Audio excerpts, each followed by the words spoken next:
A todos, dando início aqui aos nossos debates a respeito do novo futuro plano diretor da cidade do Rio de Janeiro, 2021. A gente tem o prazer, a honra de receber aqui na casa a professora Clarice Cunha Link, que é mestre em Políticas Sociais, ONGs e Desenvolvimento pela London School of Economics and Political Science, diretora executiva do Instituto de Políticas de Transporte e Desenvolvimento do Brasil. A ideia é a gente discutir um pouquinho o relevantíssimo tema de mobilidade urbana e desigualdade. Então, sem mais delongas, já passo a palavra à professora Clarice, que certamente terá muito a acrescentar, trazer, agregar essa discussão, registrando desde já que é um prazer, uma honra para a Procuradoria-Geral do Município, a Casa do Direito Carioca, recebê-la aqui. Obrigado. Tá ótimo. Obrigada, procuradora. É um prazer estar aqui. Eu queria agradecer muito a professora, a procuradora Arícia, com quem eu tive o prazer recentemente de compartilhar também uma fala na abertura das discussões do Plano Diretor de Niterói, e acho que ficamos uma apaixonada pela outra, né? Então, foi ótimo. É ótimo esse espaço onde a gente está sempre se encantando e aprendendo uns com os outros. Então, é um prazer estar aqui. Eu queria primeiro dizer que eu não sou dessa área jurídica, eu estou aqui até meio sem graça de falar nesse espaço, então, vocabulário, esperem uma outra coisa, que eu também não sei o que é para vocês esperarem, mas, enfim, tudo bem. A gente agradece. Enriquece debate, claro, com certeza. Excelente. Bom, eu sou do Instituto de Políticas de Transporte e Desenvolvimento. Ih, mexeu ali? Ah, espera aí.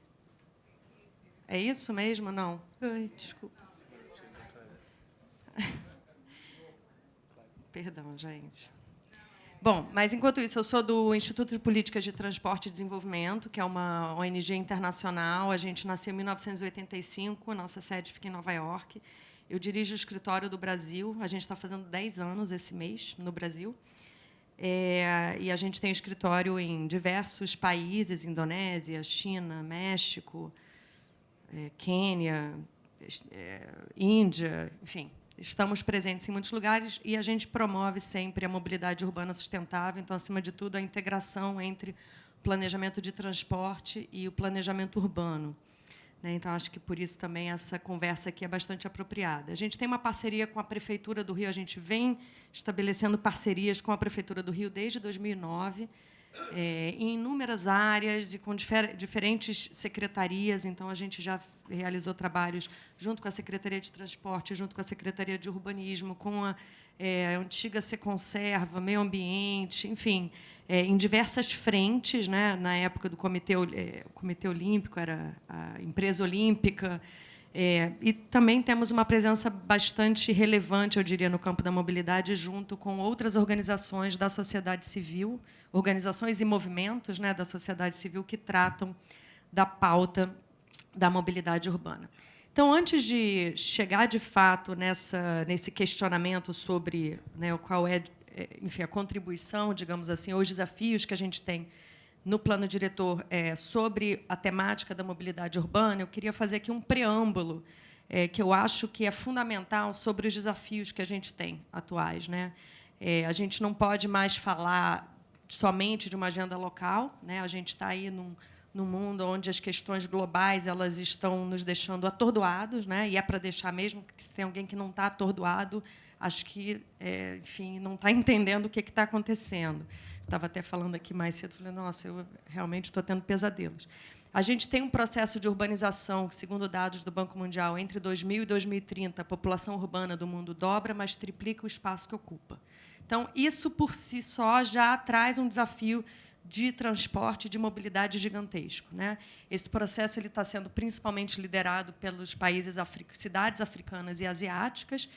Eu gosto de falar que, em 1950, Lagos era um vilarejo, né? E, hoje em dia, é uma megalópole.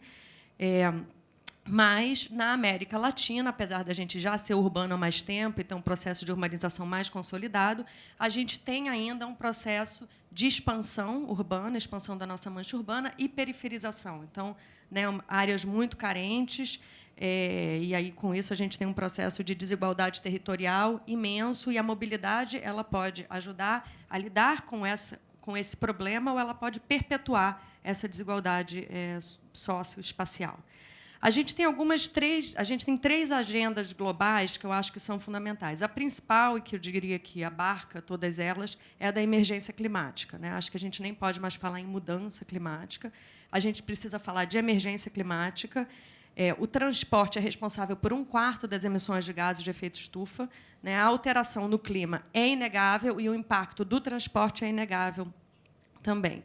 A gente não tem mais como garantir somente um aumento de 2 graus Celsius na temperatura, né? Então, a gente já sabe que a gente vai ter pelo menos 3 graus de aumento na temperatura, e isso já vem ocorrendo em algumas cidades no mundo. Em alguns espaços, a gente tem ouvido o que eu acho que tem sido bastante interessante, que o que a gente precisa, no momento, é um verdadeiro plano Marshall para o mundo, né? Como é que a gente vai resolver esse problema? E a gente não tem muito tempo mais. Então, a literatura já mostra o seguinte: a gente tem 10 anos para conseguir mudar a rota, né? A gente está realmente num momento de bifurcação. E o que a gente vai fazer para conseguir abater significativamente a emissão de gases de efeito estufa, o que a gente vai fazer agora, as decisões que a gente tomar agora, são fundamentais. Mas mitigar é uma estratégia fundamental, então abater a emissão é fundamental, mas a gente também precisa adaptar as cidades, porque a mudança ela vai acontecer de toda forma, né? Então, a discussão agora é se o aumento da temperatura é de 3, 4 ou 5. Em alguns casos, isso significa a eliminação de várias espécies, né? Então, acho que essa é uma questão fundamental. Mais de 300 milhões de pessoas vão ser impactadas pela mudança nas cidades, tá? Pelo que está acontecendo com o clima. O arcebispo Desmond Tutu ele tem falado que isso vai causar o que eu acho que é um conceito bastante interessante de apartheid climático. A gente sabe o impacto que o apartheid tem para a sociedade. E o que a gente vai vivenciar é isso. A gente está entrando numa fase onde as nossas decisões agora vão definir o apartheid climático. 300 milhões de pessoas vão ser impactadas, África, Ásia, América Latina, não vai ser a elite. A gente sabe quem vai ser seriamente impactado. A elite consegue seu plano B. A gente consegue, né, sair da rota e ser menos impactado. Então, acho que isso é um preâmbulo fundamental. A gente tem o problema da qualidade do ar. Quem leu as notícias essa semana sabe o que está acontecendo em Delhi. Delhi está completamente paralisada em função da qualidade do ar, que, dentre outras fontes, é também o transporte. Não é somente o transporte que tem um impacto da emissão dos poluentes locais, mas o transporte é um dos grandes emissores também. São mais de 3 milhões de mortes prematuras que acontecem ao ano resultante de emissão de poluentes locais, material particulado e outros poluentes locais. Em São Paulo, o professor Saldiva, da USP, diz que isso corresponde a fumar de 4 a 5 cigarros por dia, mesmo quem não fuma, tá? Só o fato de você andar na cidade. E a gente tem uma terceira agenda, que é fundamental também, que é a agenda da segurança viária. Uma pessoa morre a cada 30 segundos devido a um acidente de trânsito. A gente aceita isso, né? A gente naturaliza a prioridade que a gente dá para os veículos, para a circulação dos veículos nas nossas cidades, em detrimento à circulação dos nossos corpos, né? Então, acho que isso é algo fundamental. E, enfim, o impacto, quando a gente pensa em América Latina e Brasil, é algo absolutamente assustador também. Qualidade do ar e problemas de segurança viária são os principais motivos, principais razões de mortes de crianças e jovens no mundo inteiro, em países desenvolvidos e em desenvolvimento. Ok. Estamos falando de uma agenda fácil. Transporte e mobilidade tem a ver com todas essas agendas. E a forma como a gente desenha a cidade. Então, a gente costuma dizer que um bom plano de mobilidade é, na verdade, um bom plano de uso e ocupação do solo, né? A forma como a gente define onde é que a gente vai viver na cidade, como vão estar distribuídas as oportunidades dessa cidade, como vão estar definidas as demandas de transporte, de viagens diárias, pode, na verdade, impactar positivamente na emergência climática, na qualidade do ar e na questão da segurança viária. Então, esses assuntos eles estão completamente conectados, né? Então, vamos começar aqui. Eu quero só dar uma continuidade aqui com alguns slides. Não evitei trazer muitos slides, mas, enfim, alguns são mais fáceis com slides. Pensar como é que o setor de transportes, como é que as organizações que tratam do tema da mobilidade entendem que o setor de transporte pode responder a esse cenário que a gente chama do cenário de 2 graus. O que a gente deveria fazer para conseguir manter o aumento da temperatura somente até 2 graus? Então, tem uma estratégia que, rapidamente, é chamada de Avoid, Shift, Improve, ASI, Avoid, a gente está falando aqui da necessidade de, eventualmente, diminuir a necessidade de deslocamento, né, da gente fazer com que as pessoas tenham que se deslocar menos. Então, a gente está falando aqui de um planejamento urbano que, de fato, trate emprego, moradia de forma indissociável, né, e que a gente tenha uma concentração de oportunidades, a gente tenha um modelo de policentrismo, né, então, que a gente consiga entender onde é que estão nossas centralidades. Não faz o menor sentido o centro da cidade do Rio de Janeiro continuar sendo a centralidade majoritária de toda a região metropolitana e a gente demandar um deslocamento imenso da população que vive na Baixada diariamente entrando na cidade. Não faz sentido Japeri, a 77 quilômetros de distância, mais de metade da população de Japeri sai diariamente de Japeri para vir trabalhar no Rio de Janeiro. Né? Isso não faz sentido, isso acontece porque falta cidade em Japeri. Né? Então, essa discussão sobre ocupação policêntrica ela é fundamental, ela faz parte do avoid. A segunda estratégia é o shift. Então, quando a gente tem o deslocamento, a gente precisa garantir que a gente mude para modos mais eficientes e com maior capacidade. Né? Então, modos mais eficientes, a gente está falando do transporte público, a gente está falando do modo a pé, a gente está falando do modo por bicicleta. Né? Transporte público como o modo com maior capacidade. E, em terceiro lugar, o improve. Né? Então, em relação aos veículos que ainda vão circular, a gente precisa aprimorar a eficiência energética, a tecnologia veicular, priorizar o transporte público, naturalmente. Então, essa discussão sobre eficiência energética ela tem que ir para o transporte público. A gente já vê um movimento em torno da eletrificação dos ônibus, né, em outros lugares, menos no Brasil, infelizmente. Mas aqui a gente está falando dos veículos. Lembrando que a gente não pode priorizar os veículos particulares, né? A gente precisa repensar o papel do veículo, a presença do veículo particular na cidade. Essa é uma tendência que já está acontecendo no mundo todo, né? Eu acho que aqui ainda vai demorar um pouco. Mas porque a gente pode ficar todo mundo no ecocongestionamento, né? A gente não vai resolver o problema de mobilidade da cidade, a gente vai resolver o problema de emissão de poluentes locais e globais. Acho que algo fundamental também, e que, enfim, faz parte dessa discussão de vocês, é a gente ter esse entendimento da mobilidade, né, enquanto acesso. Então, a gente precisa, de fato, se a gente quer produzir cidades mais inclusivas, como está lá nos Objetivos de Desenvolvimento Sustentável, 7 dos 17 tratam de transporte diretamente, tem indicadores que são específicos sobre transporte. Ou, se a gente pensar na nova agenda urbana também, que fala da cidade compacta, da cidade inclusiva, da cidade na escala das pessoas, né, tudo isso está parte desse entendimento, enfim, está alinhado com esse entendimento da mobilidade como uma forma da gente acessar e viver na cidade. Né? E eu acho que um outro princípio fundamental que está na Política Nacional da Mobilidade Urbana, que foi promulgada em janeiro de 2012, é da inversão de prioridades. Né? Então, a gente vem, historicamente, há décadas, 5, 6 décadas, bom, em 1930, governar era abrir cidades, já, né? E, desde então, a gente vem priorizando o veículo individual, motorizado, mas a gente está num momento de inversão dessas prioridades, de inversão de paradigmas. Né? Então, pelo menos na narrativa, a gente já entende que esse é um caminho no qual os pedestres estão no topo da pirâmide, né? E aí a gente vem com modos ativos, o transporte público, a carga, como algo naturalmente fundamental para a cidade, mas a gente também precisa entender como é que a carga é distribuída, de fato, e, por fim, os veículos individuais. Os carros não vão desaparecer, as motos não vão desaparecer, ninguém precisa se preocupar. Mas a gente precisa repensar a prioridade que a gente dá para eles na cidade.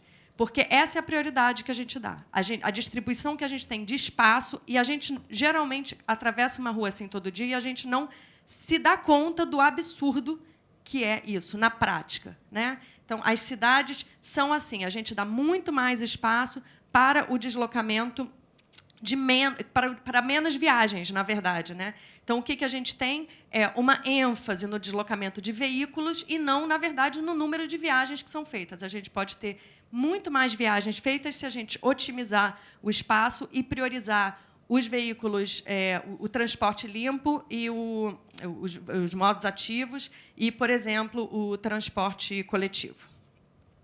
A gente também tem, na nossa realidade brasileira, algo fundamental, e acho que isso é sempre importante, principalmente na discussão do plano diretor, a prioridade Sim, mas a gente só pensa na prioridade da propriedade privada, né? Então, a gente acha mais fácil e mais óbvio dar, de fato, garantir a circulação do veículo a 60 a 70 km por hora. A cidade é feita para ser vista de dentro de um veículo, ela só é segura dentro de um veículo, né? O nosso deslocamento ele não é garantido. A gente, enfim, produz infraestrutura, entrega infraestrutura para garantir, né, que os prédios estejam bem protegidos, que os carros estejam bem protegidos e a população, enfim, quem pode está dentro do carro, quem não pode se vira. Né? Então, acho que essa é uma questão fundamental e uma questão que precisa, de fato, servir como, enfim, um princípio norteador na discussão, acho que, sobre a cidade. A Carolina Torrá, ela foi a prefeita de Santiago, eu acho até curioso usar essa frase, eu estava olhando hoje de manhã e pensei, vou usar a frase de uma chilena aqui, nesse momento, né, onde a gente eles estão vivenciando o que a gente, enfim, de certa forma, levantou em 2013, né, como que o transporte, de fato, vira um estopim para a discussão sobre cidade, sobre qualidade de vida na cidade. Mas ela tem essa frase, eu ouvi uma vez ela falando isso, muito interessante, que é como é que a gente promove justiça social, e a gente promove justiça social do viés da mobilidade, repensando a distribuição no viário. Né? A nossa distribuição no viário, via de regra no Brasil, ela é muito baixa. Né? Então, nenhuma das capitais brasileiras tem mais de 5% das suas vias carroçáveis com prioridade para transporte coletivo. 5%. Tá? Então, a maior parte das vias carroçáveis, a grande maioria, são para transportes particulares. Né? E esse tráfego misto ele é ineficiente, ele é desigual, ele é absolutamente insustentável. Né? Então, isso aqui é uma foto bem básica do Rio de Janeiro, mas é uma realidade que nós temos. A gente tem algumas faixas dedicadas aqui no Rio para o ônibus, né? Mas a gente vê em São Paulo, na época que o antigo prefeito avançou com a política de faixas de ônibus, o questionamento imenso que ele teve, assim como na época da diminuição da velocidade, teve uma manchete de um jornal, eu lembro, do Diário São Paulo, que falava: diminuíram as mortes do trânsito, mas a que custo? Isso era uma manchete do Diário de São Paulo. Eu até tenho uma foto, eu devia trazer, porque, de fato, é uma inversão de entendimento do que é que a gente quer sobre a vida na cidade. Acho que tem também uma discussão grande, né? E no ITDP a gente está tentando começar a produzir mais mapas. A gente tem produzido muito indicadores e indicadores geoespacializados, que eu acho que são fundamentais. A gente tem esses 3 e tem outros que estamos fazendo junto com o IPEA, um trabalho com o IPEA, olhando pelo acesso também por bicicleta, a pé, por outros modos. Mas esse daqui é o acesso à cidade, no Rio de Janeiro. Então, quanto mais escuro, menos acesso tem. Por transporte público, por 30, 60 e 90 minutos. Somente em viagens de 90 minutos a gente tem uma parte maior da cidade acessável. Né? Agora, mesmo assim, no extremo da Zona Oeste, nem com 90 minutos a gente tem, de fato, a população chegando aonde precisa diariamente. Né? Então, acho que esse a gente está produzindo isso para todas as capitais e regiões metropolitanas brasileiras. Regiões metropolitanas, não, desculpa, capitais, porque esses são dados municipais, né? E é difícil a gente agregar de todos os municípios, no momento a gente não está conseguindo. Mas olhando para a bicicleta também, para a mobilidade a pé, para transporte público e ônibus, né, convencional. E é excelente porque a gente, de fato, consegue entender essa questão da desigualdade espacial. A gente tem um sistema de transporte público, e esse dado aqui já é na escala metropolitana, que, mesmo no Rio de Janeiro, que foi a cidade que teve mais investimentos na última década do que qualquer outra capital, né, do ponto de vista da mobilidade, ainda assim, a gente tem somente 31% da população da região metropolitana vivendo a 15 minutos de caminhada de uma estação de transporte de média ou alta capacidade. 31%. Quando a gente olha para a renda, quando a gente quebra esse número para a renda, 31% população geral. Renda, faixa de mais baixa renda, somente 23%. A faixa de mais alta renda, 55%. Isso foi impactado também em função da linha 4 do metrô. Quando a gente olha para esse número com um recorte de mulheres, né, eu até trouxe aqui, eu anotei, eu não tinha os mapas. Então, isso significa dizer que 69% da população está coberta. Né? 69% não está coberta, 31% está coberta. Mas 73% das mulheres negras estão distantes do sistema de transporte de média e alta capacidade. De 69, a média, 73 mulheres negras, 72% mulheres responsáveis por domicílios com renda abaixo de 2 salários mínimos. Então, quando a gente começa a colocar diversas camadas, né, numa discussão sobre a interseccionalidade, que é fundamental e que a gente vem até então tratando o transporte como neutro, né, o planejamento de transporte como neutro, quando a gente coloca essas diversas camadas, a gente vê que, na verdade, a infraestrutura que a gente está produzindo, ela está ajudando a perpetuar a desigualdade no território, né? O Rio de Janeiro, atualmente, é a cidade com a maior cobertura de todo o Brasil. E aí, por que eu falei aqui especificamente das mulheres, né? Assim, as mulheres, elas têm, de fato, um padrão de viagem muito diferente em relação ao padrão de viagem masculino, né? O homem, via de regra, tem uma viagem mais linear, casa-trabalho, origem e destino fixos, horário de pico. E o sistema de transporte é planejado para esse tipo de trabalho. Mesmo os estudos de origem e destino, que são o que norteiam a nossa discussão de planejamento de transporte, ele olha para a principal viagem diária, casa-trabalho, que é, na verdade, um deslocamento mais masculino, de perfil masculino. A mulher, porque ela tem o trabalho produtivo, reprodutivo, de cuidado, né, da família, dos idosos, das crianças, ela também tem o trabalho produtivo, assim como o homem, mas ela tem uma série de outras demandas que ela precisa dar conta ao longo do dia. Então, as mulheres, isso aqui não é só... eu não estou falando enquanto hipótese, tem uma série de estudos que já mostram isso, né? A gente tem estudos aqui no Recife, Fortaleza, São Paulo. Então, as mulheres fazem inúmeras viagens encadeadas ao longo do dia, né, e que precisa de um sistema de integração mais bem amarrado, né? Então, o sistema não é desenhado, de fato, nem um sistema de integração tarifária do ponto de vista temporal, a integração física entre os diversos modelos não é desenhada, de fato, considerando o padrão de viagem feminino, né? E a gente também enfrenta sérios problemas de segurança pública. Então, as vielas, praças, que são infraestruturas de mobilidade urbana também, pontos de ônibus, são considerados os espaços mais inóspitos e inseguros para a mulher no Brasil. E 97% das mulheres, numa pesquisa recente pelo Instituto Patrícia Galvão, confirmaram, 97% das mulheres já foram assediadas no transporte público, aplicativo ou táxi. Isso não é exclusividade do Brasil. Eu estava agora junto com os colegas da Argentina, e lá o dado deles era 90%, que ainda assim também é bastante alto, né? Enfim, então, quando a gente pensa também na mulher negra, que está na periferia, que tem que passar 2 horas por dia num trajeto, né, e que ainda, enfim, a discussão acaba ficando no vagão rosa, né? Como se o vagão rosa sozinho fosse dar conta do problema da violência de gênero que a gente tem no Brasil, né? A gente tem algo aqui bastante sério. A gente também tem algo sério no que diz respeito à mobilidade, quando a gente pensa que é uma população que envelhece. Os dados recentes do IBGE, PNAD, mostraram que houve um crescimento em 18% em 5 anos da população mais idosa, né? A nossa cidade não é preparada para a população idosa, o sistema de mobilidade não é preparado para a situação idosa. E a gente também tem um outro grupo que é fundamental pensar, que é da primeira infância, né? Então, aqui eu só trouxe esse gráfico, não vai dar para entrar muito nesse assunto, apesar desse ser o assunto no momento mais interessante e estimulante possível. Eu poderia falar sobre isso num outro dia. Mas a idade da primeira infância, que é de 0 a 3, é a fase áurea do desenvolvimento do ser humano. É quando a gente desenvolve linguagem, capacidade sensorial, nossas funções cognitivas. E é nesse momento em que o papel com os cuidadores dos adultos, geralmente a mãe, mas os avós, os pais, enfim, o cuidador com quem a criança está, é fundamental para o desenvolvimento dessa criança, assim como o espaço onde essa criança está e circula, né? Então, essas crianças precisam de espaços seguros, livres, saudáveis, para que ela possa explorar, para que ela possa fazer as suas conexões.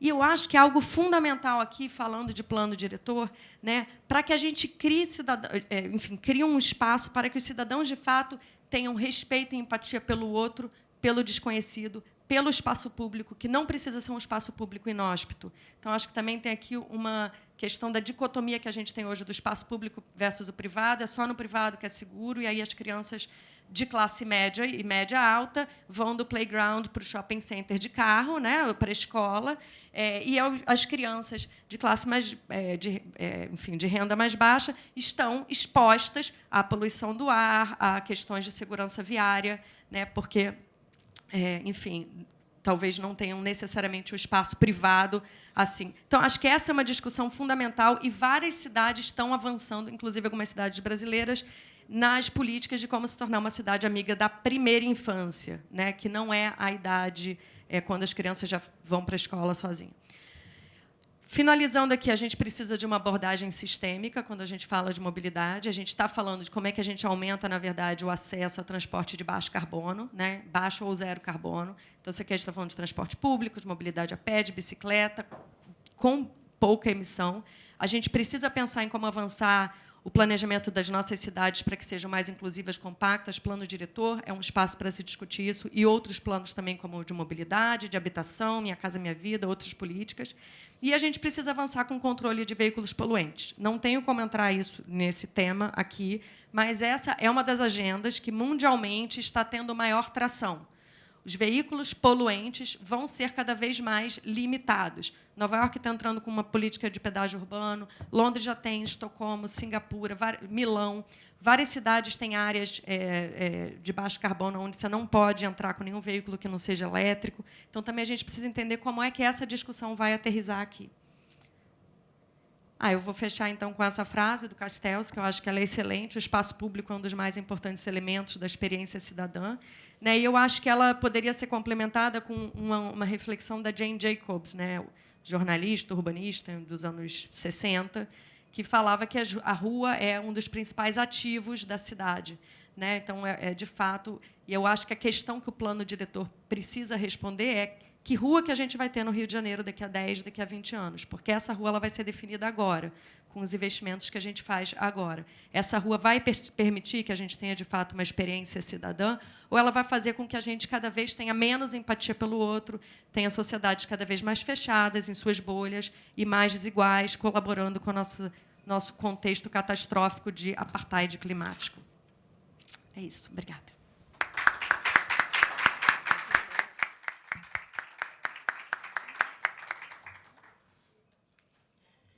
Queria agradecer à professora Clarice pela brilhante exposição. Certamente, esses inputs, essas ideias, essas reflexões nos ajudaram bastante no desenvolvimento e elaboração do plano diretor da cidade em 2020 e 2021. Bom, o tema é muito rico. Eu teria aqui umas 50 perguntas para fazer, mas como a gente não pode retardar o andamento do nosso fórum, eu listei aqui algumas perguntas, algumas ideias, e justamente para tentar provocar aqui o debate, algumas reflexões. Advogado tem que falar um pouco de lei, né? Então, na PGM ainda, então, só para fazer uma referência rápida, a Lei Federal 12.587, que trata da mobilidade urbana, previu a necessidade de haver até uma inter-relação entre os planos de mobilidade urbana e o plano diretor.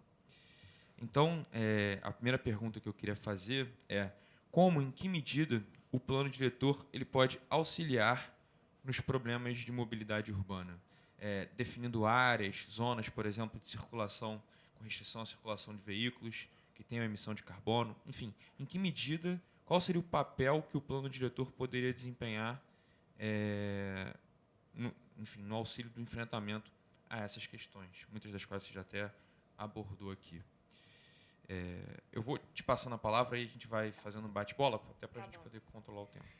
Eu acho que um bom exemplo que a gente tem, atualmente, a gente tem o plano diretor de BH, que acabou de ser aprovado, né, e o plano diretor de São Paulo, que ambos tratam da questão da mobilidade de forma central, né? Então, tem ali um desenho, um entendimento de fato, onde é que está o sistema estruturante de transporte, né, o sistema de média e alta capacidade. No caso de São Paulo, eles definem esse sistema de duas formas, o sistema de ônibus e o sistema sobre trilho, e definem a área ao longo do sistema de ônibus, se não me engano, é de 150 a 300 metros, e no entorno das estações de trilho, eu acho que vai até 1 quilômetro. Não lembro exatamente o número, mas definindo ali como áreas prioritárias para o adensamento, para novos empreendimentos, para o uso misto. Né? Um pouco meu questionamento nos últimos anos no Rio foi, por exemplo, como é que o Porto Maravilha acontece ao mesmo tempo em que a gente coloca 90%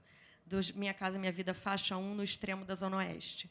Né? Então, tem algo esquisito e incongruente em duas iniciativas tão grandes acontecendo ao mesmo tempo.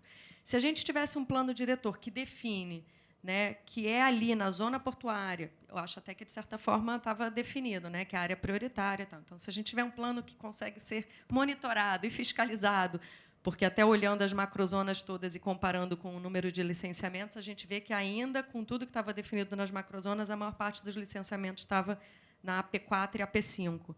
Né? Mas, se a gente consegue fiscalizar efetivamente e garantir que novos empreendimentos, grandes investimentos precisam acontecer a 1 quilômetro de distância de uma estação, a gente teve aqui tem uma legislação sobre a Transcarioca, não tem? É uma AIU. Ficou na Câmara. Foi feito isso, mas que já partia desse entendimento de que a gente precisa... Então, ao longo dos corredores de transporte, a gente precisa diminuir o espaço para carro, os novos empreendimentos precisam rever os seus parâmetros de número de vagas para estacionamento. A gente pode até, inclusive, ter empreendimentos que não tenham vagas para estacionamento. Isso está acontecendo no mundo inteiro. Olha, se você tiver 500 metros a 1 quilômetro de distância de uma estação de transporte de média e alta capacidade, você não precisa ter vaga para carro. E isso foi definido em São Paulo, por exemplo. Teve muito embate com o mercado imobiliário, mas, hoje em dia, a gente já vê empreendimentos surgindo em São Paulo que são esses produtos que não têm vaga de estacionamento, que é algo que era quase inconcebível há um tempo atrás. Então, isso tudo é definido a partir do plano diretor. No plano de BH também define isso. Então, acho que é uma harmonização entre toda a discussão sobre para onde é que a cidade cresce, né, para onde é que a cidade não deve crescer, como é que a gente consegue garantir que a cidade não cresça nas áreas que precisam ser áreas preservadas, que precisam ser áreas agriculturáveis, que são áreas que, enfim, fazem parte do ecossistema da cidade. O urbano precisa do rural também. Então, acho que essa discussão, ela estando mais bem posta e articulada no plano diretor, ela é quem tem que informar o plano de mobilidade. A Política Nacional da Mobilidade Urbana definiu que todos os municípios com mais de 20 mil habitantes têm que ter seus planos de mobilidade. Isso já caducou várias vezes, mas tinha um prazo inicial, 2015, se não me engano, enfim, que foi sendo revisto. Mas, ainda assim, hoje em dia, as cidades que não têm planos de mobilidade, elas não conseguem acessar o eventual recurso do Avançar Cidades ou de outros programas. Né? Antigamente, estava articulado aos PACs, né? Mas hoje é o Avançar Cidades. Então, ainda é uma cenourinha. Né? Então, as cidades precisam ter seu plano de mobilidade, mas eu acho que elas precisam ter um entendimento melhor do que a gente quer dessa cidade, para onde é que ela vai crescer, onde é que a gente vai conter o crescimento e qual é o papel que o sistema de transporte vai ter nisso. É um pouco que ele estrutura esse crescimento da cidade, e isso tem que estar posto no plano diretor. Eu lembro, olhando aqui para o fim, essa discussão bastante presente em Palmas também. Né? Seguindo essa mesma linha, você teria alguma proposição concreta, tendo em conta a realidade aqui do Rio de Janeiro, alguma ferramenta, algum dispositivo, algum instrumental específico que você sugeriria, até para a gente cogitar, trazer para reflexão, para incluir eventualmente na carta, enfim? Todo esse adensamento, né, tem algumas legislações que foram feitas já pensando isso. O Código de Edificação atual, ele já olha também para os empreendimentos dentro de um raio de 800 metros, se não me engano, né, de um sistema de transporte. Então, ele já define. Então, eu acho que, de certa forma, tem algumas pílulas que já estão soltas que tratam disso. O sistema de transporte sendo estruturante. Não faz sentido a gente ter ilhas puras, fechados, né, guetos, condomínios fechados, ao passo que a gente deveria, na verdade, estar produzindo uma cidade não só com maior mistura de usos, mas também maior mistura de renda. Né? Eu acho que uma cidade como a cidade do Rio de Janeiro, esse é um risco que a gente tem, né, de continuar produzindo a cidade isolada. Então, eu acho que tem uma série de discussões aí que elas já estão em algumas pílulas, em alguns das legislações recentes que saíram, mas que podem estar mais bem amarradas. Olhando esse sistema de transporte, a gente tem metrô, a gente tem trem, a gente tem BRT, a gente tem VLT. Então, como é que, a partir daqui, a gente repensa, de fato, o crescimento? Como é que a gente vai viabilizar, né, um retorno de residencial para o porto e para o centro da cidade. Né? Aqui é a área mais bem servida da cidade, só que às 6 da tarde a gente apaga a luz e vai embora. Né? Então, como é que a gente faz com que, de fato, a gente utilize essa infraestrutura altamente consolidada? Bom Sucesso, que é um bairro que está aqui a 6 ou 8 quilômetros do centro da cidade, super próximo, uma área bastante infraestruturada, bastante consolidada, hoje em dia só serve para galpão de caminhão para o centro da cidade. Está perdendo população, a população mais jovem está saindo. Né? Uma área que está ali próxima de Complexo do Alemão, próxima da Maré, então, com tanta necessidade, com tanto potencial. Então, eu acho que é olhar, de fato, para essas áreas que estão próximas do transporte público, né, e que podem, de fato, estar mais bem integradas e ser mais aproveitadas. A gente tem aqui, na verdade, essa disputa sempre da expansão para a Zona Oeste, e não estou falando aqui de forma alguma em não olhar para a Zona Oeste. 27% da população está na AP5. Né? Mas como é que a gente... Cadê a centralidade? Qual é a centralidade da Zona Oeste? Campo Grande é uma centralidade existente na Zona Oeste que precisa ser, enfim, fortalecida. Né? Santa Cruz é uma centralidade importante. Qual é o papel de Seropédica, de outras centralidades que podem também lidar com as demandas da Zona Oeste, ao invés da gente, né, onerar na vida das pessoas que têm que se deslocar por 2 horas, enfim, 50 quilômetros para vir trabalhar. Então, acho que essa discussão ela tem que passar pelo transporte, né? Não tem muita saída.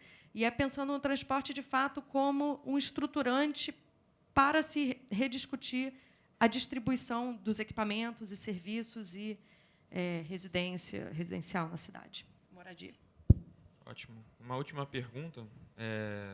No contexto de grave crise econômica e financeira que a gente vivencia hoje no nosso estado e também na cidade do Rio de Janeiro, de certa forma, que medidas a gente poderia pensar, considerada a escassez, que medidas a gente poderia pensar, considerada a inevitável, insuperável, quase que insuperável, escassez de recursos orçamentários para grandes investimentos em mobilidade?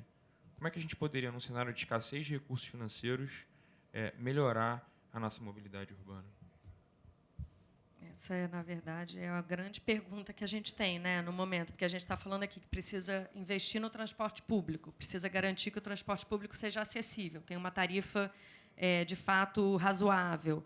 A gente precisa investir em calçada, a gente precisa investir em infraestrutura, de um modo geral. Na verdade, a gente investe muito na rua. Né? A gente tem ponte estaiada, a gente tem mergulhão, a gente tem túnel, as vias são recapeadas. Para o carro, a gente investe. Tem um dinheiro aí que está sendo investido. Então, acho que uma primeira discussão é como é que a gente consegue esverdear esse recurso, fazer com que esse recurso, de fato, seja investido na infraestrutura que vai servir à maioria. Porque, ainda que as nossas ruas estejam assoladas de carro, somente 25% das viagens do Rio de Janeiro são feitas por carro. 75% das viagens são feitas de busão, a pé, um percentual de trem e de metrô. A maior parte da população não está no carro, mas a cidade ela continua sendo mantida e muito bem mantida para o carro.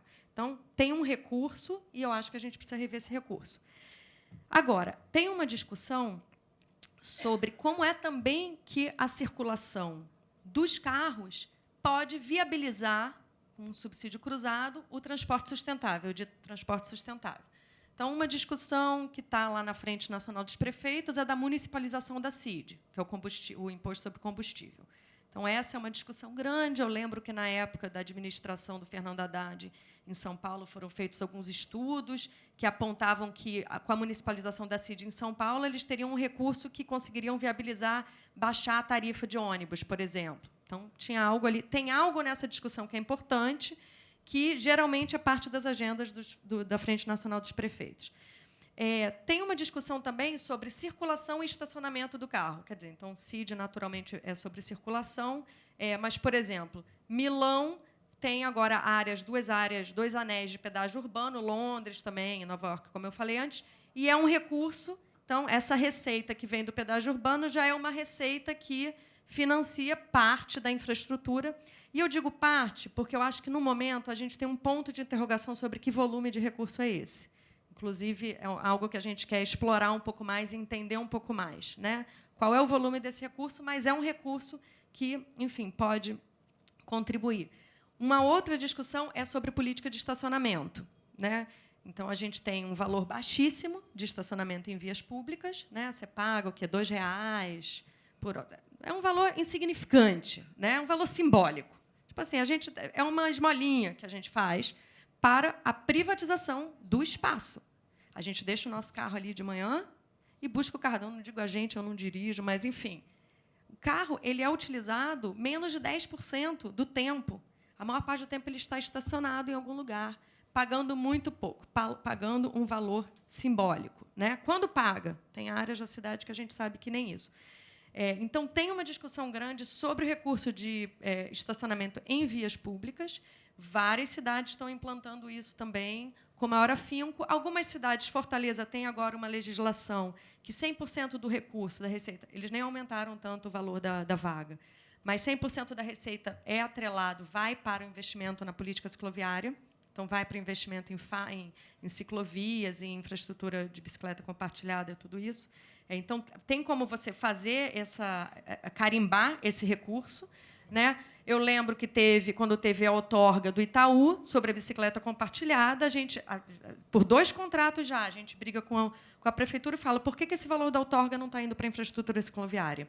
Deveria ir, nunca foi. Sempre entrou num caixa único e dali sumiu nas 2 administrações dos 2 prefeitos. Então, mas essa discussão sobre a política de estacionamento ela é importante, né, enquanto receita com a vaga nas ruas. E tem uma outra discussão que aí eu acho que ela já é de um outro porte, né? Aí a gente já está falando de valores mais significativos, que é a captura de mais-valia, né? Então, a gente está investindo na cidade, isso naturalmente gera um impacto positivo nos empreendimentos, né, que estão próximos aonde tem metrô, próximo aonde tem outros modos de transporte, outros investimentos na infraestrutura pública. E esse ônus não pode ficar somente com o proprietário, ele precisa ser redistribuído, né? Então, eu acho que essa é uma questão que é fundamental e que a gente consiga atrelar isso, de fato, ao fundo, né? O fundo de mobilidade. Então, como é que esse recurso vai para o fundo e ali colabora para o investimento no transporte público, para o investimento na infraestrutura para mobilidade a pé, para o investimento na infraestrutura para ciclomobilidade e para o investimento na integração entre os diversos modais, né? A gente está muito seduzido pelas novas tecnologias, a gente precisa tomar cuidado com isso. Na mobilidade, só se fala disso, né? Eu ando atordoada, já disse, enfim. Tem a questão da eletrificação, excelente, se a gente conseguir colocar no transporte público.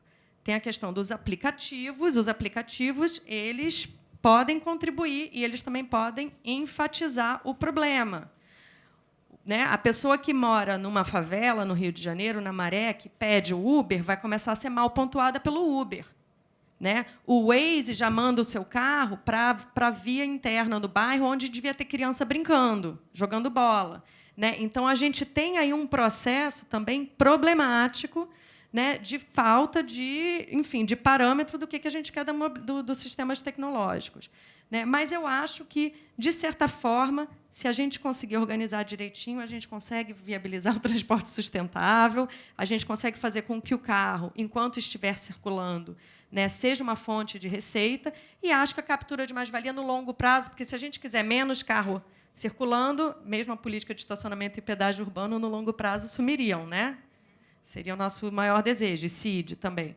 Mas a captura de mais-valia, acho que, no longo prazo, nos dá uma possibilidade de redistribuição de recursos. Então, na verdade, assim, eu acho que, até quando a gente fala, a gente tem um problema de falta de recurso, acho que a gente precisa entender se tem mesmo esse problema, onde é que os recursos estão sendo colocados no momento. E acho que falta uma clareza de prioridade, né, para onde é que deveriam estar sendo colocados.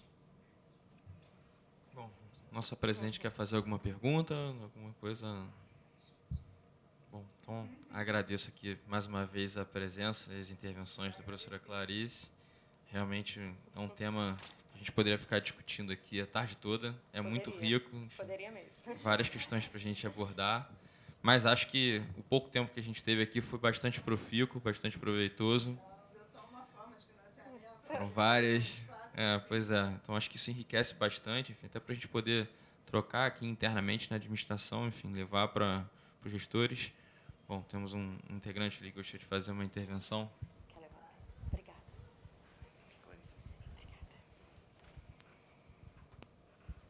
Eu só queria complementar o que a Clarice disse. Meu nome é Efim Schluger, sou urbanista. Ela já citou que eu fui secretário municipal em Palmas durante a gestão anterior e sou carioca. Eu acho que ela tocou num ponto muito importante, que é a questão que o sistema não tem falta de recurso. O recurso é alocado de uma forma muito setorial, de uma forma viciada num passado, em que essas questões que a Clarice aponta, que a maior parte das jornadas não é feita pelo carro individual, nós ainda estamos gastando muito recurso municipal em pavimentação, túnel, mergulhões, não sei mais o quê, e deixando que as ciclofaixas, eu sou ciclista, não tenho carro desde 2002, igual a Clarice, não vou mais comprar carro, não é necessário, tem que escolher onde viver para estar perto do trabalho, perto do parque, perto da escola, perto de tudo. Essa é a nova modalidade de viver na cidade. Eu acho que aqueles que estão vivendo no subúrbio, eles vão ter que lutar pela nova centralidade no subúrbio, como os americanos estão fazendo. Os subúrbios norte-americanos não mais são subúrbios dependentes do centro da cidade. Eles já têm subcentros e novas centralidades. Isso nós não aprendemos. Nós continuamos investindo na Barra da Tijuca, estamos investindo onde tem pouca gente morando e deixando bairros tradicionais completamente sem nenhum tratamento. Eu vivi no Flamengo, vivo na Glória, lá não se investe há dezenas de anos. Nada. Está tudo decaindo. Calçadas esburacadas, drenagem, sinalização, semáforos que não são sincronizados, um horror para a terceira idade, para a infância. Ou seja, é uma cidade muito difícil de viver, muito cara e muito abandonada. Eu acho que o plano de mobilidade e plano diretor devem ser uma coisa única, transitando de uma para outra e vice-versa. A questão do estacionamento, não vou fazer um discurso longo, a questão de estacionamento. Londres construiu uma torre, que é aquela torre, parece um Shard. O Shard, que é um prédio belíssimo, de 100 e poucos andares, tem 24 vagas de estacionamento. 24 vagas de estacionamento num prédio de 100 andares. Qual é o segredo do Shard? Tem estação de metrô no seu subsolo. Todos andam de metrô. Esse negócio de carro já era para Londres, já era para Nova York, já era para Paris. Em Paris, daqui a 5 anos, não vai ter circulação de carro no centro histórico a combustão. Vai ser proibido por causa de índices de poluição, por causa da saúde pública. Não adianta construir mais SUS e deixar a população doente com problemas pulmonares. Não adianta, é uma burrice. É melhor a gente retirar poluente e deixar a população saudável. Esse é o futuro. Nós estamos muito longe dele, mas estamos avançando. E ITDP faz uma grande diferença no país. Enorme. E, igual ao ITDP, tem outros organismos também, lutando pela racionalidade de viver na cidade de forma saudável, com qualidade de vida. Eu acho que é isso. No nosso plano diretor, a gente tem que discutir isso. A gente tem que discutir os níveis de poluição não só aérea de poluentes, mas de ruído. Nós temos uma cidade muito barulhenta. Ela realmente não é saudável nesse sentido. E tem uma cidade que não defende o cidadão, defende um modo de vida, um comportamento que já está sendo superado em muitos lugares do mundo. E a gente não está olhando isso. A gente não está aprendendo nem com Paris, nem com Tóquio, nem com Nova York, nem com Londres, onde a gente deveria se espelhar. E a gente está olhando São Paulo e achando que congestão é progresso. Não é. Não é. Em São Paulo, a pessoa que trabalha no centro da cidade e usa seu veículo perde por ano 31 dias em congestão. Vocês já imaginaram alguém sentado dentro do carro, não se movendo, e perdendo 31 dias do ano, em vez de estar viajando com a família, aproveitando a vida intelectual, cultural, etc., gastando dinheiro com combustível dentro de uma viatura perde-se 31 dias. Estudo da USP. Não estou aqui inventando nada. Isso daqui não tem racionalidade nenhuma. Isso tem custo social, custo individual, e a sociedade não avança com isso. Mas ninguém deixa de ir para o trabalho em São Paulo com carro privado, porque vai parecer que ele caiu de vida, que ele está ficando mais pobre se ele for andar de metrô, que é uma burrice. Eu estudei fora e eu fui, ao contrário, eu fui, na verdade, testemunha de que o governador de Massachusetts andava na linha Red Line junto com os estudantes que estavam fazendo o seu mestrado ou os seus estudos na área de Boston, sem guarda-costas, ele andando no metrô. Isso é progresso. Isso é progresso. Aqui eu jamais veria uma pessoa importante do governo andando de metrô. Jamais. Porque é uma questão de status. Esse status é de uma burrice atroz. Porque se você democratizar o meio de transporte para todos e que ele seja bom, que não seja uma lata de sardinha, ele vai ser realmente um progresso da humanidade como um todo, e a humanidade vai ser urbana, o planeta vai ser urbano. Temos que pensar em centros da cidade que são, na verdade, desenhadas para nós, pessoas, e não para um sonho de consumo, um modo de vida já passado, que não se consegue mais manter, mas que tem um custo elevadíssimo para a sociedade, e eu acho que é isso. Eu fiz um discurso muito longo, mas eu queria dizer que Clarice explicou maravilhosamente bem todos os conceitos de que a gente deveria acompanhar. Obrigada, Efim, mas eu queria fazer só um comentário em cima do comentário dele. Que eu acho que a gente tem um componente a mais no momento, da emergência. A gente não vai poder se dar o luxo de passar por todo o ciclo para daqui a 40 anos a gente ser a Amsterdã que é... Né? A gente não tem esse tempo. A gente não tem. As nossas cidades estão mais suscetíveis à chuva, ao aumento da temperatura. A situação que a gente tem agora, acho que ontem vocês tiveram a discussão sobre resiliência e sobre sustentabilidade. A gente vai precisar imprimir um ritmo jamais visto de investimento e de integração. Por isso que é o Plano Marshall. Qual é o nosso Plano Marshall? Não é um planejamento tradicional. A gente precisa fazer algo com muita celeridade. Acho que esse, de fato, é o ponto de atenção. Né? A gente não vai ter o tempo todo de um planejamento tradicional, erros e acertos. Né? A tecnologia pode ajudar nisso, em alguns aspectos, a acelerar. A gente pode pular várias etapas. A gente não precisa cometer todos os erros que foram cometidos nas cidades europeias, nas cidades norte-americanas, algumas cidades latino-americanas. A gente pode pular etapa, né, nos nossos investimentos e nas nossas prioridades. Mas a gente precisa acelerar o investimento.